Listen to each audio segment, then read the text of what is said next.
అస్తిత్వం అన్నప్పుడు దీంట్లో అన్ని భాగమై ఉంటాయి. అంటే మన ఉనికికి సంబంధించింది కనుక మన చారిత్రకమైన ఉనికి ఉంటుంది, సామాజికమైనటువంటి ఉనికి ఉంటుంది, సాంస్కృతికమైనటువంటి, భాషాపరమైనటువంటివి, ఆచారాలు, వ్యవహారాలు అన్నీ ఉంటాయి. మన వాయు వరుసలు ఇవన్నీ కూడా దాంట్లో భాగమై ఉంటాయి.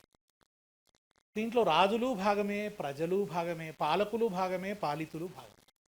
అందుకే మీరు సాంస్కృతిక సందర్భాల్లో మనం మాట్లాడుకున్నప్పుడు ఒకవైపు కాకతీయ రాజుల్ని కీర్తించినాం, రెండో వైపు సమ్మక్క సారక్కలను కీర్తించినాం. ప్రతాపరుద్రుడి సైన్యం సమ్మక్క సారక్కల మీదకి వెళ్ళింది యుద్ధానికి. ఆ యుద్ధంలో యుద్ధం జరిగింది, సమ్మక్క సారక్కలు వాళ్ళకి సంబంధించిన వాళ్ళు మరణించినారు.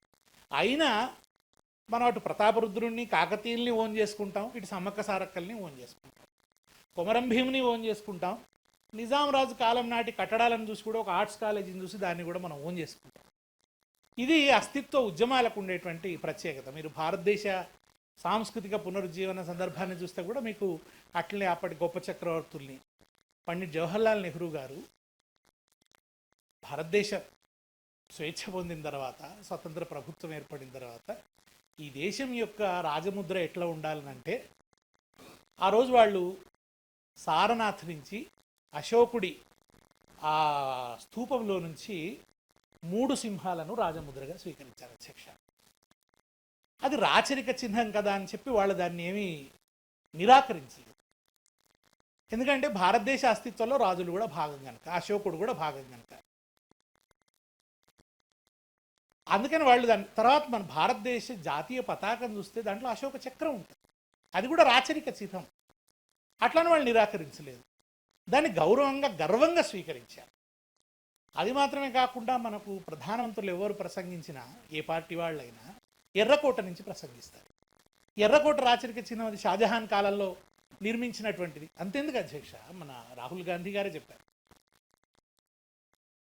అభివృద్ధి చేయటం సాధ్యం కాని వాళ్లే పేర్లు మారుస్తారు అన్నాడు. భారతీయ జనతా పార్టీ వాళ్ళని ఉద్దేశించి ఆ మాట అన్నాడు.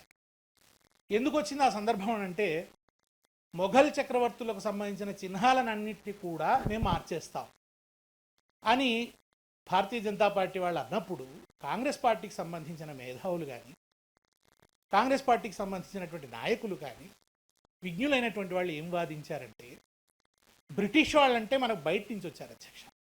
వాళ్ళు ఇక్కడి నుంచి ధనాన్నంతా లండన్కు తరలించినారు. దాన్ని డ్రైన్ థియరీ అని దాదాభాయ్ నవరోజీ గారు చెప్పినారు. మొత్తం ఇక్కడి నుంచి సంపదనంతా కూడా అక్కడికి తరలించినారు. కానీ మొఘలులు అట్లా తరలించలేదు. వాళ్ళది ఫౌంటైన్ ఎకానమీ అంటారు. ఫౌంటైన్లోంచి నీళ్లు చిమ్ముతాయి, మళ్ళీ అందులోనే పడతాయి, మళ్ళీ అందులోంచి లేస్తాయి, అందులోనే. వాళ్ళు ఇక్కడే ఉంది, వాళ్ళు ఇక్కడే బ్రతికారు, వాళ్ళ సంపద ఇక్కడనే ఉంది, వాళ్ళు ఇక్కడే కట్టడాలు నిర్మించుకున్నారు. అక్బర్ లాంటి వాళ్ళైతే మత సామరస్యాన్ని కూడా పాటించారు, అన్ని మతాలని గౌరవించారు. కనుక ఢిల్లీలో రోడ్ల పేర్లు ఏముంటాయి అధ్యక్ష? Akbar road, Shahjahan road, Aurangzeb road అని పేర్లు ఉంటాయి అధ్యక్ష. విషాదం ఏంటంటే అధ్యక్ష, మనం మొఘళ్ళ యొక్క గౌరవాలు, ఆ చిహ్నాలను గుర్తిస్తాం, గౌరవిస్తాం, కాకతీయుల చిహ్నాన్ని తీసేస్తామంటే ఎట్లా అధ్యక్ష? కాకతీయులు శనాబ్ద సాయులు, ఈ భూమి పుత్రులు వాళ్ళు తెలంగాణకు గర్వకారణం అధ్యక్ష.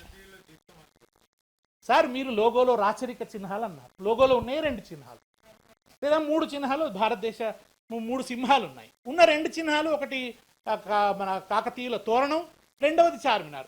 ఈ రెండింటినీ మీరు రాచరిక చిహ్నాలు అన్నారు.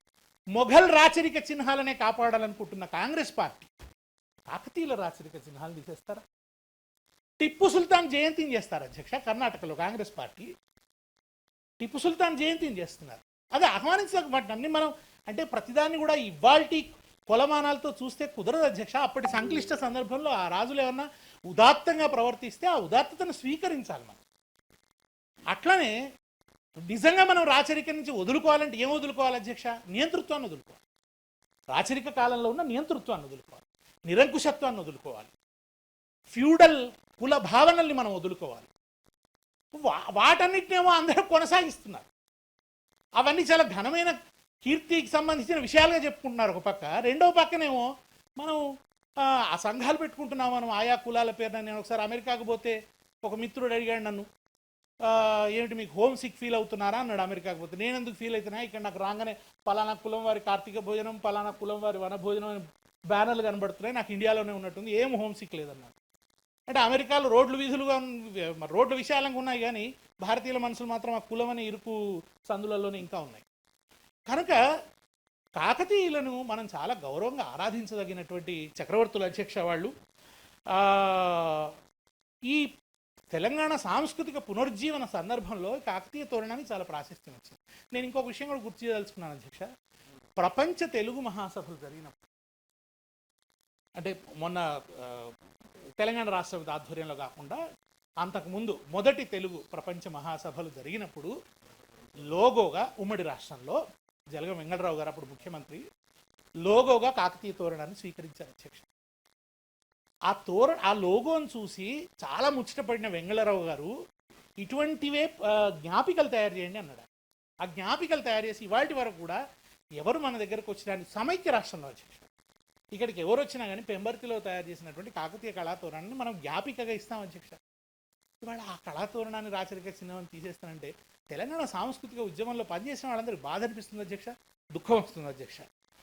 12-14 శతాబ్దాల్లో విశాలమైన తెలుగు భూభాగాన్ని పరిపాలించిన చక్రవర్తులు వాళ్ళు ఇంత పెద్ద సామ్రాజ్యం ఇంకోటి లేదు అధ్యక్ష. తెలుగు వాళ్ళ చరిత్ర ఒక తెలంగాణనే కాదు, ఇంత పెద్ద సామ్రాజ్యం కృష్ణదేవరాయల కంటే కూడా చాలా పెద్ద సామ్రాజ్యం. నిజానికి కృష్ణదేవరాయలు కూడా ఆయన కర్ణాటాంధ్ర సార్వభౌముడు అంటారు. ఆయన ఎక్కువగా he's more relevant to Karnataka. ఆయన తెలుగులో కూడా సాహిత్యం సృష్టించడానికి తెలుగు వాళ్ళు ఆయన ఓన్ చేసుకున్నారు. కానీ అంతకంటే చాలా పెద్ద భూభాగం అటు కర్ణాటకలోని బళ్ళారి, బీదరు, ఒడిశాలోని కటక్, ఛత్తీస్గఢ్లోని బస్తరు, దంతెవాడ, మహారాష్ట్రలోని బెంగళూరు, ఇక్కడ దాకా కాకతీయ సామ్రాజ్యం విస్తరించి ఉన్నది. అసలు ఒక శక్తివంతమైన సామ్రాజ్యంగా మధ్యయుగాల్లో అది ఉంది. అన్నిటికంటే గొప్ప విషయం అధ్యక్ష, ఒక మేధావి ఆయన ఏం పుస్తకం రాశాడంటే డయింగ్ విజ్డమ్ అని రాశాడు. తెలంగాణ సాంప్రదాయ సాగునీటి వ్యవస్థల గురించి డయింగ్ విజ్డమ్ అంటే ఒక విజ్ఞానం అంతరించిపోతుందని. ఆ విజ్ఞానానికి మూల కర్తలుగా నిలిచిన వాళ్ళు కాకతీయులు అధ్యక్ష. ఇవాళ మీరు ఏ ఊరికన్నా పోండి ఒక గొప్ప చెరువు కనబడుతుంది, ఒక గొప్ప దేవాలయం కనబడుతుంది. మీరు ఏ ఊరి దేవాలయం చూసినా, మా ఊళ్ళో భోగేశ్వర ఆలయం అని 1000 సంవత్సరాల కింద ఆలయం కాకతీయులు నిర్మించిన ఆలయం. అక్కడ మీరు చెరువులు గొలుసు కట్టు చెరువుల వ్యవస్థ, ఒక అద్భుతమైన సాగునీటి సాంప్రదాయ సాగునీటి వ్యవస్థ, గొప్ప ఈ నీటి వనరుల్ని కాపాడేటువంటి విజ్ఞానం, దాన్ని ఈ తెలంగాణలో అభివృద్ధి చేసిన వాళ్ళు. ఇవాళ మనం అన్నం తింటున్నామంటే కారణం అధ్యక్ష ఆ రోజు కాకతీయులు తవ్వించినటువంటి చెరువు. మీరు ఎక్కడికన్నా పోండి ఘనపురం అనే ఊర్లు కనబడతాయి అధ్యక్ష. మీరు వరంగల్ జిల్లా నుంచి వచ్చినారు, మీకు బాగా తెలుసు. అది గణపతి దేవుడి పేరు అధ్యక్ష. గణపురం, కానీ రాను రాను ఘనపురంగా మారినాయి. చెరువుల పేర్లు గణప సముద్రం, పాకాల ఎంత గొప్ప చెరువు, లక్నవరం ఎంత గొప్ప చెరువు, రామప్ప ఎంత గొప్ప చెరువు, అవన్నీ కూడా రైతుల మీద పన్నులు వేసే నిర్మించినారు వాటి. అసలు రామప్ప గుడి నాకు ఈ బడ్జెట్లో ఒక పక్కన ఏం చెప్తారంటే మేము రామప్ప చుట్టుపక్కల ఉన్న గుళ్ళను అభివృద్ధి చేస్తామంటారు. చాలా గొప్ప విషయం, ఆహ్వానించదగ్గ విషయం, చేయండి. అది మన శిల్పకళ ఔన్నత్యానికి తార్కాణం. ఓదికు రామప్ప గుడిని గొప్పగా చేస్తారట, చుట్టూ ఉన్న గుళ్ళు గొప్పగా చేస్తారట, కాకతీయ తోరణం తీసేస్తారట. ఇదేంది? ఈ సెల్ఫ్ కాంట్రడిక్షన్ కాదా ఇది? స్వవచోఘాతం అంటారు, ఈ సెల్ఫ్ కాంట్రడిక్షన్. ఇదేం కాంట్రడిక్షన్ అసలు? అది నిజానికి ఆ తోరణం కూడా అధ్యక్ష తెలంగాణ నేచర్కి, క్యారెక్టర్కి సరిపోయేటువంటి తోరణం అధ్యక్ష. పైన 2 హంసలు ఉంటాయి అధ్యక్ష. ఆ హంసలు క్షీర నీర న్యాయానికి గుర్తు. పాలేవో నీరేదో హంసలు వేరు చేస్తాయి. ఆ క్షీర నీర న్యాయానికి అవి గుర్తు. కింద అధ్యక్ష 7 కలశాలు బోర్లించినట్టుగా ఉంటాయి. అవి బోనాలు అధ్యక్ష. మన గ్రామ దేవతలు, సప్తమాతృకలు అంటారు, మన అమ్మ తల్లులకు గుర్తు అవి. 2 పక్కల 2 సింహాలు ఉంటాయి, పరాక్రమానికి పోరాటానికి చిహ్నం. మొసలి ఉంటుంది అధ్యక్ష, తల ఎత్తి ఒక మొసలి ఉంటుంది. ఆ మొసలి దేనికి గుర్తు అంటే తెలంగాణలో ఉన్న జల సంపద. మొసళ్ళు ఎక్కడ ఉంటాయి అధ్యక్ష? నీళ్ళు ఉన్న చోట మొసళ్ళు ఉంటాయి. అందుకని వాళ్ళు మొసళ్ళని పెట్టినారు. ఆ మొసలి ఉంది ఎందుకంటే చెరువులు విస్తున్నాయి, నదులు ఉన్నాయి, వీటి కింద అద్భుతమైన వ్యవసాయం ఉంది, సమృద్ధి ఉంది అని చెప్పడానికి.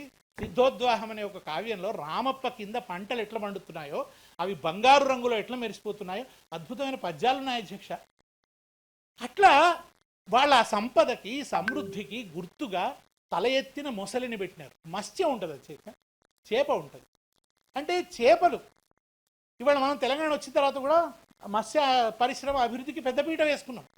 ఆ మత్స్య సంపద అభివృద్ధికి గుర్తుగా వాళ్ళు మత్స్యాలను పెట్టినారు. మీరు ఇట్లా కుబేరులు ఉంటారు అధ్యక్ష, ఆర్థిక పుష్టికి చిహ్నంగా కుబేరులను పెట్టినారు.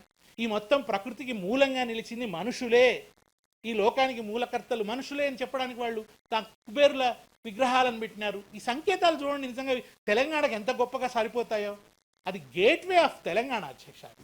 అట్లా వాళ్ళు ఒక కీర్తి తోరణం, అది ఒక స్వాగత తోరణం. అది దాన్ని అందరూ కూడా అసలు కనుమునాదు కంఠమ్ములో కాకతీ రాజ్య ఘణంగణలోని దాశరథి అన్నాడు, వీరరుద్రమదేవి విక్రమించిన నాడు తెలుగు జెండాలు నర్తించెమింట అని పద్యాలు రాస్తాడు అధ్యక్ష. మీరు కొత్తగా రాష్ట్ర గీతాన్ని ఆమోదించారు, ఆహ్వానించదగ్గ విషయం అయితే సంతోషిస్తున్నాం. దాంట్లో ఏముంటుంది అధ్యక్ష? కాకతీయ కళాప్రభల కాంతిరేఖ రామప్ప గోలుకొండ నవాబుల గొప్ప వెలుగే చారినారు. పాటలోనేమో కాకతీయుల కళాప్రభ అంటారట, కీర్తిస్తారట, చార్మినార్ని కీర్తిస్తారట, లోగోలోంచి తీసేస్తారు. లోగోలో అవమానిస్తాం, పాటలో కీర్తిస్తాం. ఇది సెల్ఫ్ కాంట్రడిక్షన్. ఎవరిస్తున్నారో సలహా ముఖ్యమంత్రి గారికి? ఆయన ఎవరో కాస్త పర్వర్టెడ్ ఉన్నారు. I'm sorry to say. ఈ విషయంలో ఎవరిచ్చారో ఈ అడ్వైస్ కానీ ఇట్స్ ఎ పర్వర్టెడ్ థింకింగ్. ఇది తెలంగాణ సమాజాన్ని హర్ట్ చేస్తుంది. మీరు అపరాధం చేసిన వాళ్ళు అవుతారు, మీరు అవమానించిన కాకతీయ సామ్రాజ్యాన్ని అవమానించిన వాళ్ళు అవుతారు. నేను ఇవాళ మిమ్మల్ని హెచ్చరించాల్సుకున్నాను. నాకేమి పార్టీల సరిహద్దుల నుంచి నేను ఈ విషయం మాట్లాడడం లేదు. దయచేసి అర్థం చేసుకోండి. తెలంగాణ అస్తిత్వాన్ని ప్రేమించేవాడిగా నేను ఈ మాట మాట్లాడుతున్నాను. మీ మంచి కోరి చెప్తున్నాను.